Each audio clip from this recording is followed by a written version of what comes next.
ഇന്ന് തന്നെ ഡൗൺലോഡ് ചെയ്യൂ. കാണൂ നിങ്ങളുടെ ഫേവറേറ്റ് ഷോസ്. ചുറ്റുമുള്ളവരെ മുഴുവനും വിട്ടികളാക്കിയിട്ട് ഞാനും എന്റെ മുത്തശ്ശിയും മാത്രം സന്തോഷിക്കല്ലേ? ഇതാണ് നല്ലത്. പ്രിയങ്ക എന്നും കൊച്ചുകുട്ടിയായിരിക്കും. ഒന്നും അറിയാത്തൊരു കൊച്ചുകുട്ടി.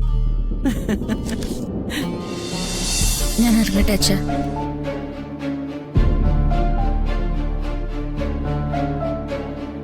ശരി മോളെ.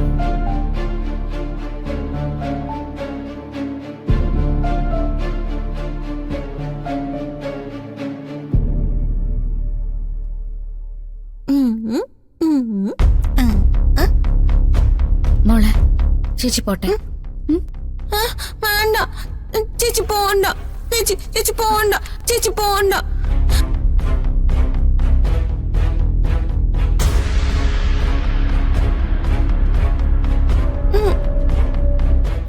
ചേച്ചി പോണ്ട. ചേച്ചി പോവാൻ ഞാൻ സമ്മതിക്കില്ല. ചേച്ചി പോണ്ട. കണ്ടോടി, ഇവളുടെ സ്നേഹം കാണുന്നുണ്ടോ? ഇവള് ആരാ? എന്റെ പ്രിയമോളുടെ ഭർത്താവിനെ തട്ടിയെടുത്തവളല്ലേ? ഇവളുടെ സകല സൗഭാഗ്യങ്ങളും അനുഭവിച്ചുകൊണ്ടിരിക്കുന്നവളല്ലേ?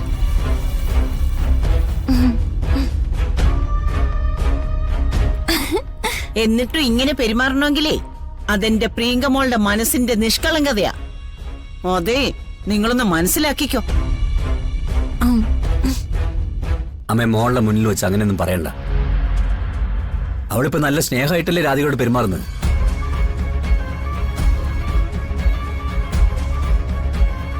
എടാ, എന്റെ പേടി കൊണ്ടാ ഞാൻ പറയുന്നത്. നേരെ ചൊവ്വേ ഓർമ്മയില്ലാത്തപ്പോ പ്രിയങ്കമോള് ഇവളെ കെട്ടിപ്പിടിക്കുന്നുണ്ടാവാം. ഇവള് വാരി കൊടുക്കുന്നത് കഴിക്കുന്നുണ്ടാവാം. പക്ഷെ എന്നെങ്കിലും ഓർമ്മ തിരിച്ചു വന്ന എടാ, ഇവള് പിന്നെ ബാക്കി ഉണ്ടാവോ? ഈ ചെയ്തു വച്ചിരിക്കുന്നതൊക്കെ പൊറുക്കാൻ പിന്നെ അവക്ക് ശക്തി ഉണ്ടാവോ?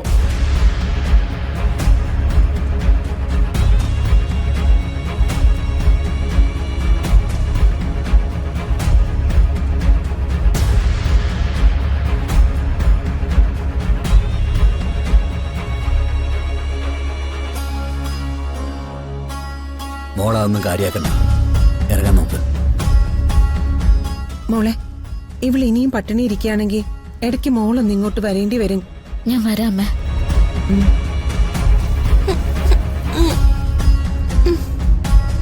അമ്മ ഭക്ഷണം എടുത്തരുമ്പോ മോളത് കഴിക്കണം കേട്ടോ. ചേച്ചി പിന്നെ വരാം. പ്രിയങ്ക മോളെ.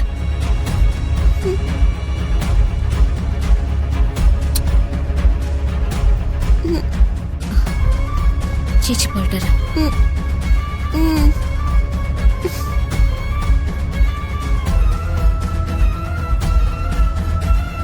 പോട്ടെ അച്ഛൻ. പോയിട്ട് വാ മോളെ.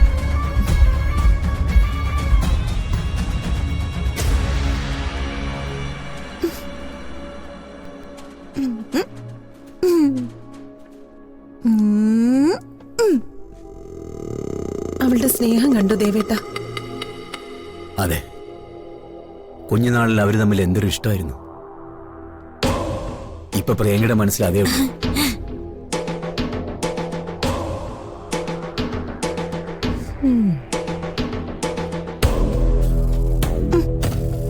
മോളെ, പോയിക്കോട്ടെ, അകത്തി തന്നിരുന്നോട്ടെ. എന്തായാലും ഭക്ഷണം കഴിച്ചല്ലോ.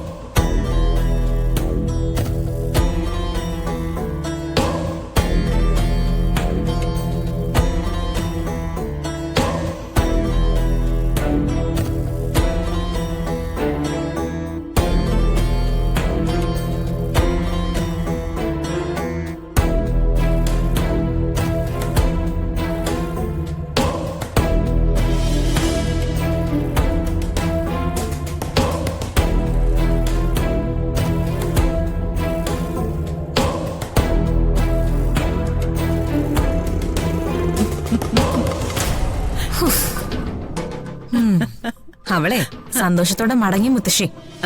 പിന്നെ അവളിപ്പോ മാലാഖയല്ലേ, എന്നെ ഭക്ഷണം കഴിപ്പിക്കാൻ വന്ന മാലാഖ. പിന്നെ അവളുടെ മുമ്പിൽ നീ കാണിച്ചതൊക്കെ നന്നായി. നമ്മൾ വിചാരിച്ചതൊക്കെ നടക്കാൻ തുടങ്ങി. ആ ദേവന്റെ യശോദയുടെ മുമ്പിലേ നീ ഇനിയും ഇതേ കണക്ക് നിരാഹാര വ്രതം നടത്തിക്കൊണ്ടേയിരിക്കണം. എന്നിട്ടേ ഇടയ്ക്കിടയ്ക്ക് അവളെ ഇങ്ങനെ വിളിച്ചു വരുത്തണം. നിനക്ക് കുഴപ്പമൊന്നും ഇല്ലാന്ന് ഇവരൊക്കെ തിരിച്ചറിയുന്നതിന് മുമ്പ് നമുക്ക് ചെയ്യാനുള്ള കാര്യങ്ങളൊക്കെ നമ്മൾ ചെയ്ത് തീർത്തിരിക്കണം.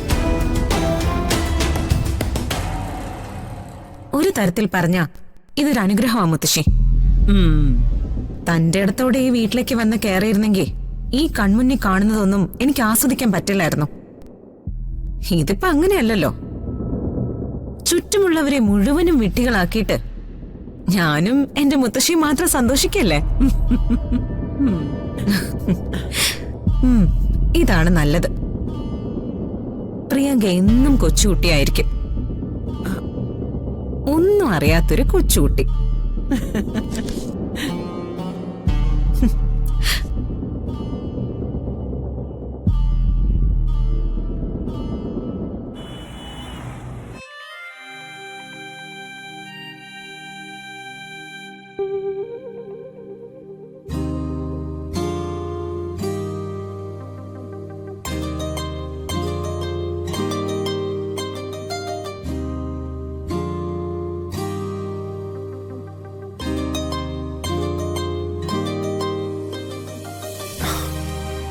അതെ, താനെന്താ ഞാൻ സെലക്ട് ചെയ്ത ഡ്രസ്സ് മുഴുവൻ എടുക്കായിരുന്നേ? സൂര്യ സെലക്ട് ചെയ്ത ഡ്രസ്സ് മുഴുവൻ എടുക്കണമെങ്കിലേ ആ ഷോപ്പ് മുഴുവൻ ഞാൻ വാങ്ങണം. എല്ലാം തനിക്ക് നന്നായി ചേരുമായിരുന്നു. ഇപ്പൊ വേണ്ട, ഇനി സമയമുണ്ടല്ലോ. സത്യത്തില് ജീവിതം പിള്ളേര് പറയുന്ന പോലെ ഒന്ന് കളറായി അല്ലേ?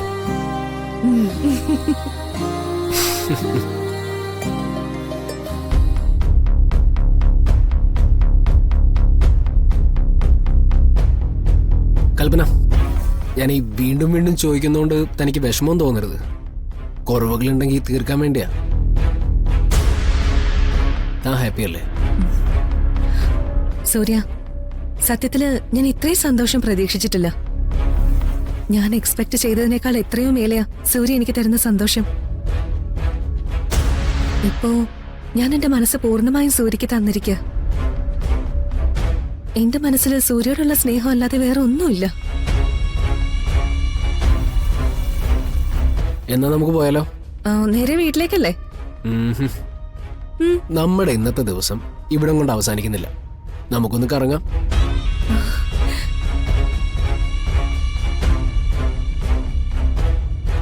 നഷ്ടപ്പെടുത്തിയ ദിവസങ്ങളൊക്കെ നമുക്കിങ്ങനെ തിരിച്ചു പിടിക്കാടോ. താങ്ക് യു സൂര്യ. എന്റെ ജീവിതത്തില് ഞാൻ കാത്തിരുന്നതിനൊക്കെ അർത്ഥമുണ്ടെന്ന് ഇപ്പൊ തോന്നി പോവുക.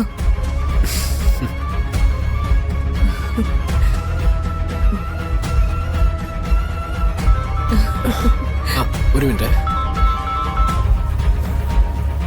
ഹലോ, എപ്പോ എവിടെ വെച്ച്?